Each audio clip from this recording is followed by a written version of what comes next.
বিগত সময়ে বাণিজ্য মেলা সাধারণত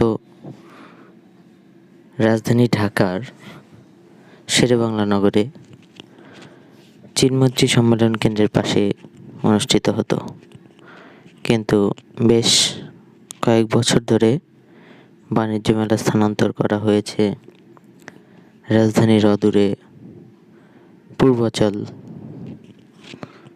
নতুন শহরের পাশে চায়না ফ্রেন্ডশিপ কনভেনশন সেন্টার এবং তার প্রাঙ্গণ জুড়ে।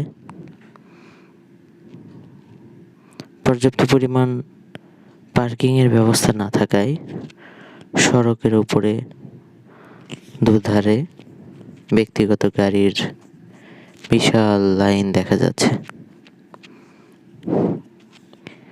যদিও এই ব্যক্তিগত গাড়ির প্রভাবে সড়কটিতে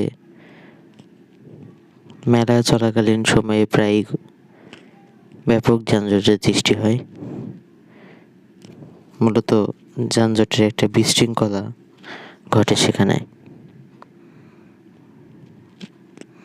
যদিও পূর্বাচলের এই মেলাটি শহর থেকে বেশ খানিকটা দূরেই অবস্থিত।